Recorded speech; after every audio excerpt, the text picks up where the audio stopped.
The Chicago Bears have received encouraging news following the NFL's recent schedule release. While the focus is usually on matchups and primetime games, this year's calendar carries extra weight for Chicago, specifically for its defense. The Bears may have the opportunity to face multiple rookie quarterbacks in the upcoming season. Given the experience and structure of their current defense, especially under new leadership, these matchups could play to Chicago's advantage. This development comes at a crucial time. The team is looking to build momentum and consistency, particularly on defense, which has undergone notable changes in scheme and personnel. With the appointment of a defensive coordinator known for aggressive play calling, Chicago's defense could be in prime position to exploit inexperience on the opposing side. Let's begin by examining one of the most notable potential matchups. Week 11 against the New Orleans Saints. Veteran quarterback Derek Carr has retired, leaving the Saints with a group of unproven signal callers, including rookies Tyler Shough, Spencer Rattler, and Jake Haener. At this stage, it seems likely that the Saints will start one of the rookies, with Shough emerging as a potential frontrunner. Shough, a 25-year-old rookie, enters the league with limited time for development. There may not be a veteran mentor available in the Saints' locker room to guide him either. Given the team's current situation, they may not have much of a choice but to start him immediately. That scenario would set the stage for Chicago's defense to face a rookie in Week 11. Interestingly, this would mark the fourth time since 2019 that a different quarterback starts against the Bears when facing the Saints. An unusual stat that hints at instability in New Orleans' quarterback room. Add in the personal motivation for Chicago's defensive coordinator, who was previously dismissed as the Saints' head coach, and there's every reason to expect a hard-hitting, high-intensity game from the Bears' defense. This comes at a perfect time in the season, with Chicago facing strong quarterbacks like Jalen Hurts, Dak Prescott, Jared Goff, Joe Burrow, and Jordan Love in other games. The opportunity to play against less experienced opponents is a much-needed break. It could offer the Bears a strategic advantage and help balance a challenging season schedule. In Week 10, the Bears will face the New York Giants, who have added veteran quarterbacks Russell Wilson and Jameis Winston to their roster. Initially, it seemed like the team was planning to delay finding a long-term quarterback until a future draft class. However, the Giants made a surprising move by trading back into the first round to select Jackson Dart, a rookie many believe could be the team's future. While the Giants' bye week comes in Week 14, which would be a natural time to introduce a new quarterback, there's a growing chance Dart could be on the field even earlier. If the team is out of playoff contention by Week 10, as some analysts suggest, they might decide to start Dart to gain valuable in-game experience. There's also a need for the Giants' coaching staff and front office to validate their draft decision. Choosing Dart in the first round was a major move, and giving him starting reps could help them show that the pick was justified. This may push them to start him before the bye week. This situation is similar to the Bears' own past, and many believe Dart resembles previous young quarterbacks who were rushed into starting roles.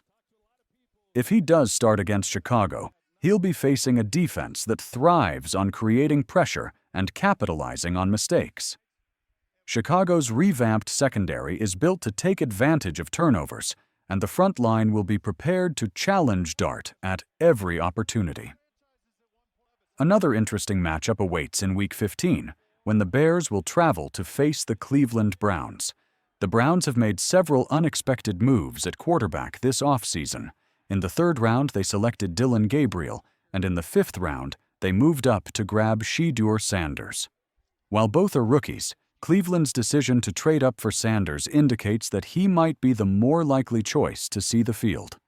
Veteran quarterbacks Kenny Pickett and Joe Flacco are also on the roster, but it seems unlikely that the Browns would stick with them unless they are seriously contending for the playoffs.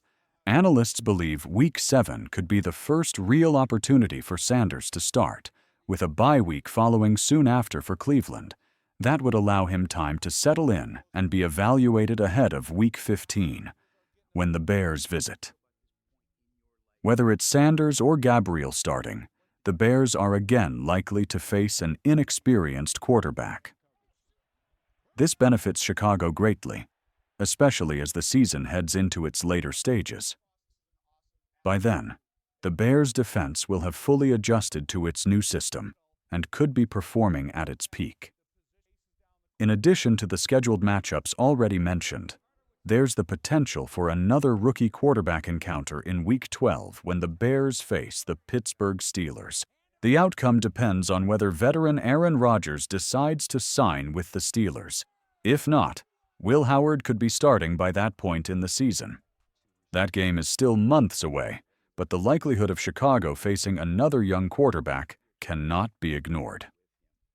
What's important to note is that all of these matchups, Saints, Giants, Browns, and possibly the Steelers, will take place at Soldier Field.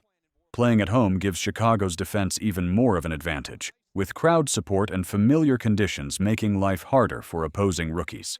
Beyond the tactical advantages, the buzz around the Bears continues to grow. Fans are excited, the roster looks competitive, and now there's even international support in an unexpected place: the Vatican.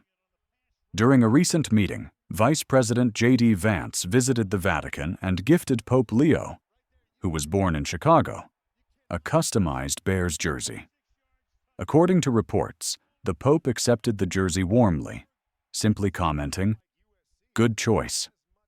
This lighthearted moment added a feel-good element to what has already been a promising off-season for the team.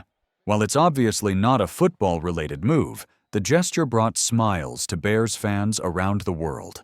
It also confirms earlier rumors that the new Pope is indeed a supporter of Chicago sports. In fact, he was reportedly in attendance at a White Sox World Series game in 2005. This bit of trivia adds a layer of charm to what has already been an optimistic season for fans. Even though such symbolic gestures don't affect the actual play on the field, morale plays a big role in sports. And right now, Bears fans have plenty of reasons to feel hopeful.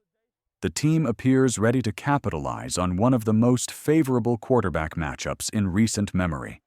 Not only is the Bears' defense shaping up well under its new leadership, but it's also facing the kind of schedule that could allow them to build confidence early. Playing against rookie quarterbacks doesn't guarantee wins, but it increases the chances, especially when those games are at home. This season might not bring a championship, but it certainly brings opportunity. The defensive unit can use these games to develop chemistry, create turnovers, and possibly help the team compete for a playoff spot. Facing multiple first-year quarterbacks from what many experts consider one of the weakest draft classes in recent years is no small gift. From schedule advantages to off-the-field support, Chicago has a lot working in its favor this year. Whether it's the impact of new coaching strategies or simply the timing of the quarterback changes across the league, the Bears are in a strong position to take a leap forward. As the season approaches, all eyes will be on how Chicago handles these matchups. If they play to their strengths and execute their game plan, the Bears could end 2025 with not only more wins, but with a foundation built on solid defensive play. And in a league where defensive success often sets the tone for long-term growth, that's a development worth celebrating.